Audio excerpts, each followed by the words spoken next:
Hello guys, welcome to Guru Mantra. Class 10th CBSE board के लिए physics में अभी तक हम लोगों ने रिफ्रैक्शन के बारे में पढ़ लिया है और आज की हमारी क्लास डिपेंड होगी रिफ्रैक्टिव इंडेक्स के बारे में, क्योंकि प्रीवियस क्लास में हमने आपको यहीं पर आकर छोड़ा था कि रिफ्रैक्टिव इंडेक्स क्या होता है। तो रिफ्रैक्टिव इंडेक्स आपने वहाँ पर बताया गया था कि जो sine i upon sine r लिखा गया था, ये रेशियो एक कॉन्स्टेंट टर्म के लिए लिखा गया और यही कॉन्स्टेंट टर्म हमारा क्या कहलाता था, रिफ्रैक्टिव इंडेक्स। क्लियर? तो अब इसी रिफ्रैक्टिव इंडेक्स के बारे में हम लोग और डिटेल में पढ़ने वाले हैं। ओके, तो चलिए स्टार्ट करते हैं। Okay,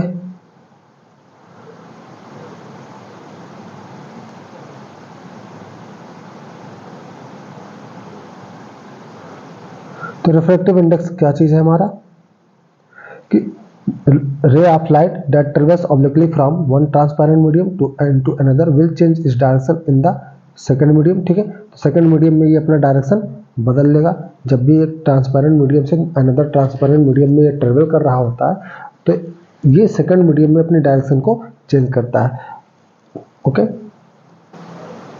the extent of change in the direction takes place in a given pair of media may be express in term of refractive index. ठीक है, तो ये कितना चेंज करेगा डायरेक्शन को, ये किस पर डिपेंड होगा, इसके रिफ्रैक्टिव इंडेक्स पे। और ये प्रीवियस इक्वेशन में बताया गया कि कांस्टेंट टर्म से डिफाइन किया गया था, जिसमें आपको लिखा गया था कि sine i upon sine r equal to constant. Clear? अब रिफ्रैक्टिव इंडेक्स को हम लोग अनदर टर्म में भी डिफाइन करेंगे, किसमें, the relative speed of propagation of light in different media. ठीक है, relative speed of propagation of light in different media के टर्म में बोला जाता है। ठीक है, अब लाइट की स्पीड होती कितनी है, सबसे फास्टेस्ट होगी किसमें, वैक्यूम में। कहाँ पर होती है, फास्टेस्ट होगी कहाँ पर, वैक्यूम में। और ये स्पीड कितनी होती है, 3 × 10⁸ मीटर पर सेकेंड। कितनी होगी, 3 × 10⁸ मीटर पर सेकेंड या फिर 3 लाख किलोमीटर पर सेकेंड। ठीक है,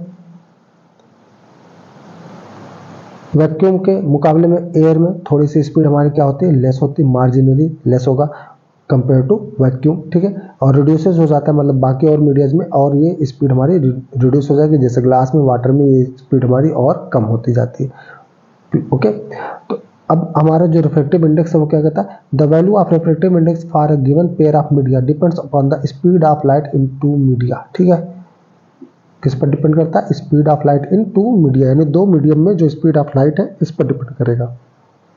ओके, जैसे यहाँ पर आपको डायग्राम बनाया गया है, ये मीडियम 1 है, कौन सा, मीडियम 1 एयर है और मीडियम 2 ग्लास है। तो अब हमें क्या बताना है, ये इंसिडेंट रे हो रहा है हमारा, इंसिडेंट रे, और ये कौन सी रे हो जाएगी, रिफ्रैक्टेड रे, रिफ्रैक्टेड रे। ठीक है, अब यहाँ पे देखिए आपको एक फार्मूला लिखा हुआ दिख रहा है, n/1 is equal to speed of light in medium 1 upon speed of light in medium 2। ठीक है, तो इसको पढ़ा कैसे जाता है, the refractive index of medium 2 with respect to medium 1, यानी the refractive index of medium 2 with respect to 1 is equal to speed of light in medium 1, speed of ratio of speed of light in medium 1 to the speed of light in medium 2, यानी speed of light in medium 1 upon medium 2। Clear? अब इसको लिखा कैसे गया, speed of light in medium 1 upon speed of light in medium 2। जिस medium में speed of light नीचे लिखा गया है उसी मीडियम का रिफ्रैक्टिव इंडेक्स निकलेगा। ठीक है, यानी डिनोमिनेटर में जो स्पीड ऑफ लाइट है, जिस मीडियम का स्पीड ऑफ लाइट डिनोमिनेटर में प्रेजेंट है, उसी का रिफ्रैक्टिव इंडेक्स हमारे पास आता है। क्लियर है? सेकेंड डेफिनेशन को चेक करें, सेकेंड डेफिनेशन क्या करा, n12 is equal to speed of light in medium 2 upon speed of light in medium 1।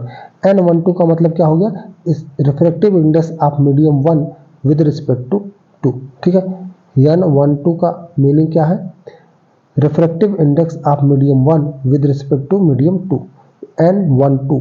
ठीक है, तो रिफ्रैक्टिव इंडेक्स किसका चाहिए, मीडियम 1 का चाहिए, तो speed of light in medium 1 नीचे लिखा जाएगा और किसके रिस्पेक्ट में चाहिए, 2 के रिस्पेक्ट में, तो 2 वाली स्पीड ऊपर रखी जाएगी। ठीक है, तो ये हमारा रिफ्रैक्टिव इंडेक्स का फार्मूला बनता है। क्लियर है?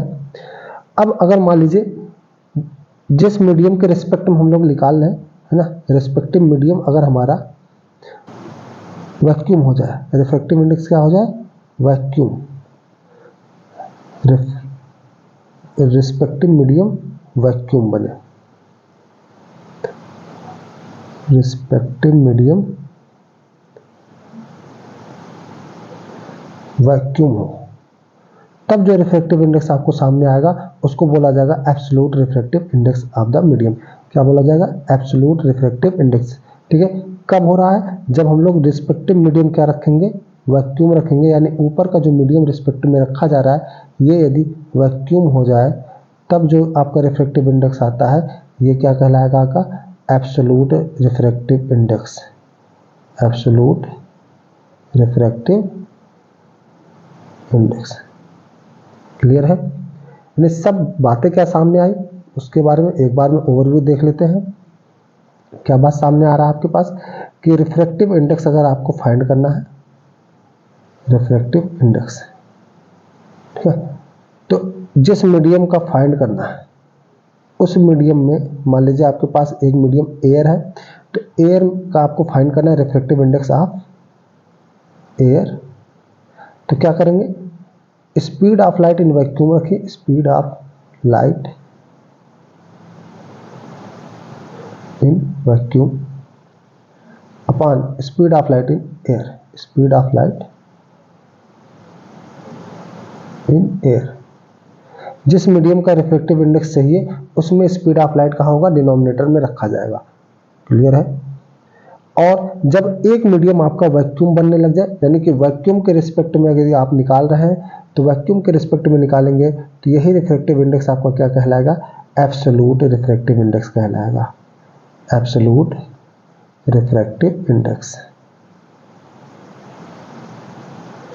ओके, यदि मान लीजिए आपसे ये कह दिया जाए कि refractive index of glass with respect to water, refractive index of glass with respect to water, तो किसका रिफ्रैक्टिव इंडेक्स पूछा जा रहा है आपसे, ग्लास का। किसका पूछा जा रहा है, ग्लास का पूछा जा रहा है। तो speed of light in glass नीचे रखिए, speed of light in glass ये डिनोमिनेटर में रखिए, और ऊपर किसके कुछ क्या रखा जाएगा, वाटर का, जिसके रिस्पेक्ट में पूछा जा रहा है उस पे स्पीड ऑफ लाइट ऊपर रखेंगे, speed of light in water. Clear है, यदि आपसे ये कहा जाए कि absolute refractive index of glass, absolute refractive index of glass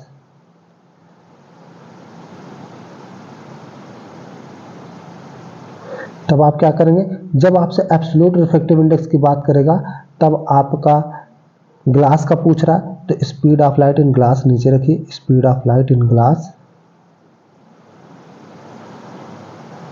ठीक है, और ऊपर क्या होगा, एब्सोल्यूट नाम आने से speed of light in vacuum ऊपर रखा जाएगा, speed of light in vacuum. Clear है, यहां तक तो कोई कंफ्यूजन नहीं होना चाहिए। आगे बढ़े, अब अगर आपसे यह कहा जाए absolute refractive index of water, absolute refractive index of water, तो क्या लिखेंगे आप, speed of light in water denominator में, speed of light in water ये आप डिनोमिनेटर में रखेंगे, और ऊपर क्या लिखेंगे, एब्सोल्यूट आने की वजह से speed of light in vacuum, speed of light in vacuum. ठीक है, अब यहां आप देखिए आपके पास तीन एक्सप्रेशन लिखे हुए हैं, refractive index of glass with respect to water. तो refractive index of glass with respect to water क्या लिखा गया, speed of light in water upon speed of light in glass. ठीक है, और absolute refractive index of glass क्या लिखा जा रहा है, speed of light in vacuum upon speed of light in glass. और absolute refractive index of water क्या लिखा गया, speed of light in vacuum upon speed of light in water. Clear, अब यहां से अगर हमें एक्सप्रेशन चेक करना चाहें, speed of light in glass क्या निकल के आएगा यहां से आपका, तो इसको हम सिंबॉलिक फॉर्म में रिप्रेजेंट कर देते हैं। रिफ्रैक्टिव इंडेक्स ऑफ ग्लास यानी कि इसको NG से दिखा देंगे, ठीक है। Speed of light in vacuum को C मान लीजिए, जो कि मैक्सिमम स्पीड होती है आपकी, और speed of light in glass इसको VG मान लीजिए, ठीक है।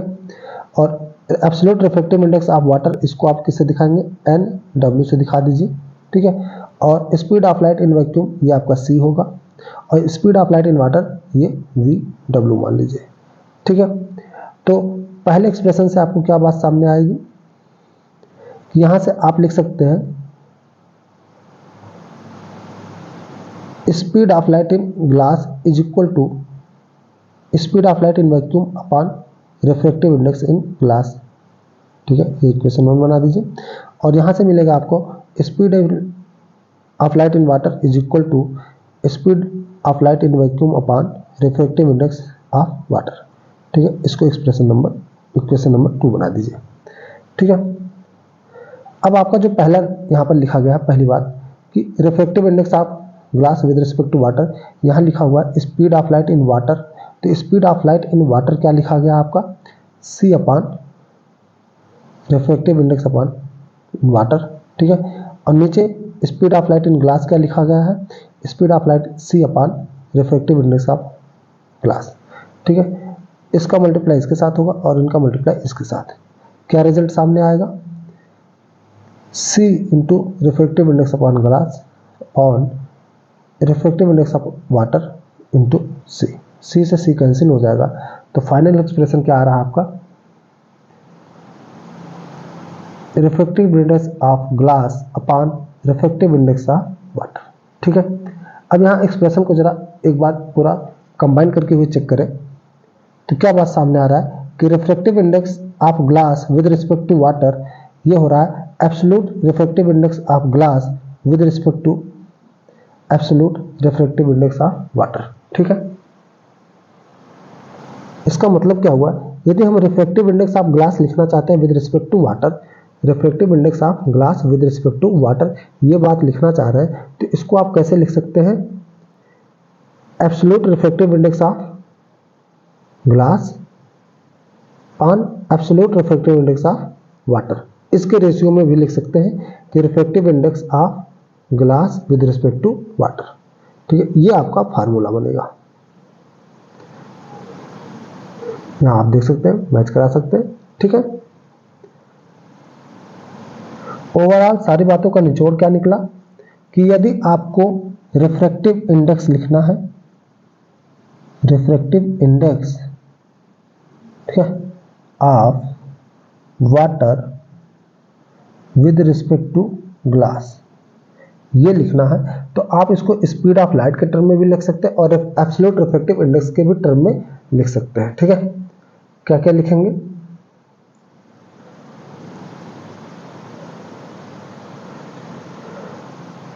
क्या लिख पूछा जा रहा है, refractive index of water with respect to glass. अगर स्पीड ऑफ लाइट के टर्म में लिखेंगे तो किसका रिफ्रैक्टिव इंडेक्स चाहिए आपको, वाटर का चाहिए, तो speed of light in glass upon speed of light in water. जिसका रिफ्रैक्टिव इंडेक्स निकालना है उस मीडियम में स्पीड ऑफ लाइट क्या होगी, डिनोमिनेटर में रखी जाएगी, ठीक है। और जिसके रिस्पेक्ट में निकालना है उस मीडियम में स्पीड ऑफ लाइट न्यूमरेटर में रखा जाएगा। और यदि आपको इसी एक्सप्रेशन को रिफ्रैक्टिव इंडेक्स के फॉर्मेट में लिखना है तो क्या लिखेंगे, absolute refractive index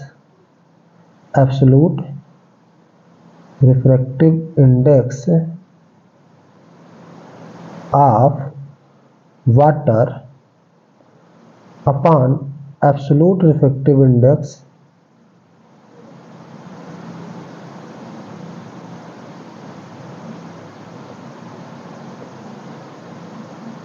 of glass, ठीक है। जब एब्सोल्यूट रिफ्रैक्टिव इंडेक्स के टर्म में लिखेंगे तो जिस मीडियम का पूछा जा रहा है उस मीडियम का एब्सोल्यूट रिफ्रैक्टिव इंडेक्स आप न्यूमरेटर में रखेंगे, क्लियर है।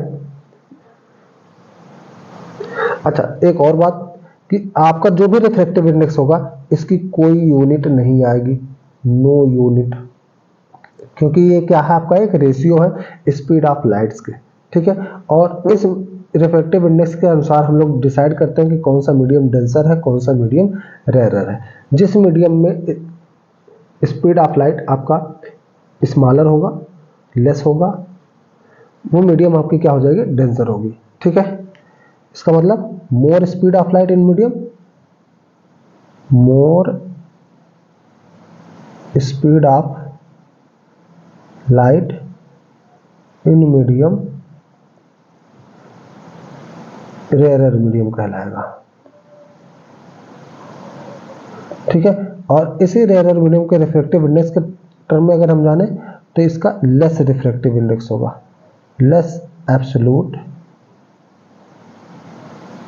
रिफ्रैक्टिव इंडेक्स, ठीक है। रेयरर मीडियम का रिफ्रैक्टिव इंडेक्स क्या होगा, हमारा लेस होगा, ठीक है। और बाकी अपोजिट में हो जाएंगे इसी के, ठीक है। इसका मतलब क्या हुआ, यदि लेस स्पीड ऑफ लाइट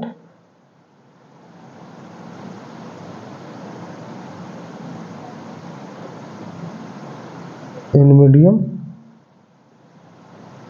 कैसा हो जाएगा ये, डेंसर मीडियम।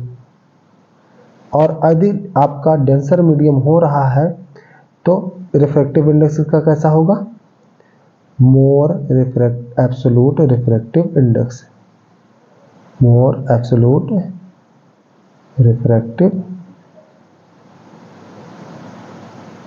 इंडेक्स। क्लियर है?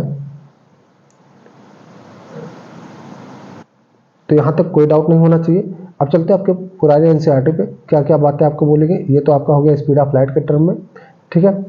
और यहाँ पर आपको बोल दिया एब्सोल्यूट रिफ्रैक्टिव इंडेक्स के लिए, ठीक है।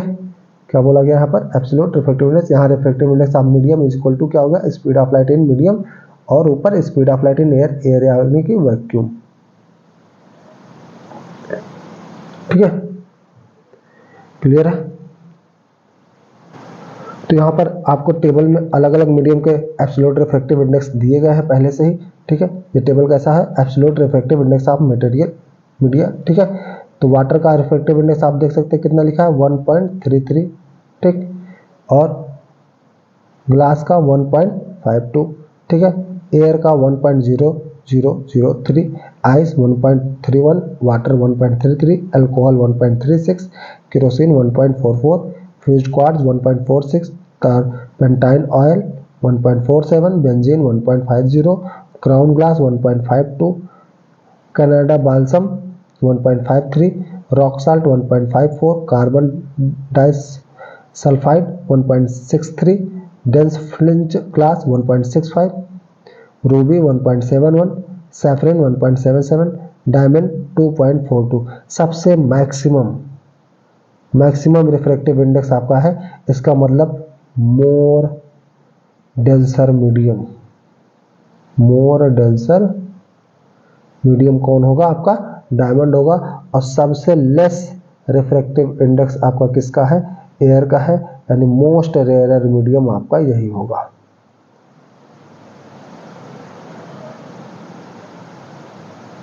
क्लियर है? लेकिन यहां पर आप डेंसर और रेयरर मीडियम का कॉन्सेप्ट उसके मास डेंसिटी से कंपेयर नहीं करना है, ठीक है।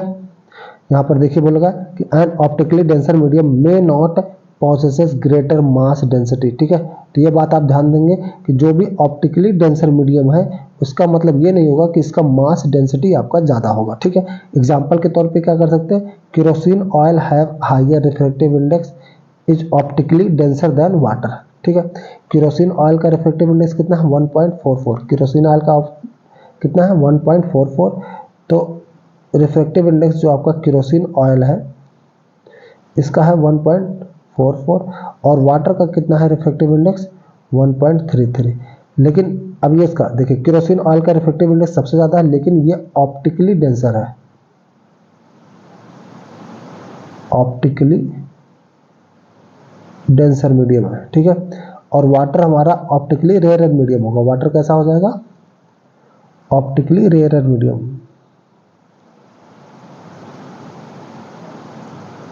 बस बट लेकिन अगर यहां पर हम इसके मास डेंसिटी की बात करें तो मास डेंसिटी आपका वाटर का ज्यादा होगा, ठीक है। मास डेंसिटी अगर हम बात करें तो वाटर का ज़्यादा होगा कंपेयर टू केरोसिन ऑयल वाले से, ठीक है। तो यहाँ पे आप देख सकते हैं कि although its mass density is less than water, ठीक है। ऑप्टिकली डेंसर मीडियम है, क्यों है? क्योंकि इसका रिफ्रैक्टिव इंडेक्स ज़्यादा है, refractive index is optically denser than water, ठीक है। यहाँ बताया जा रहा है कि केरोसिन ऑयल जो है हमारा ऑप्टिकली डेंसर होगा, बट मास डेंसिटी इसकी क्या होगी? लेस होगी कंपेयर टू वाटर, ओके। तो ऑप्टिकल डेंसर और मास डेंसिटी दोनों डिफरेंट चीज़ें हैं, क्लियर है। और ऑप्टिकल डेंसर के हिसाब से हम लोग रेयरर और डेंसर मीडियम यानी स्पीड ऑफ लाइट से लेकर चेक करते हैं। All clear? तो ये रहा आज का हमारा सेशन। मिलते हैं अपने नेक्स्ट वीडियोज में इससे आगे की बातों को लेकर। तब तक के लिए बने रहिए गुरु मंत्रा के साथ, और वीडियो लाइक और शेयर करना ना भूलें। चैनल पर नए हो तो सब्सक्राइब कर लें, जिससे आपको अपडेट मिल सके। Okay, all the best, have a good day, thank you.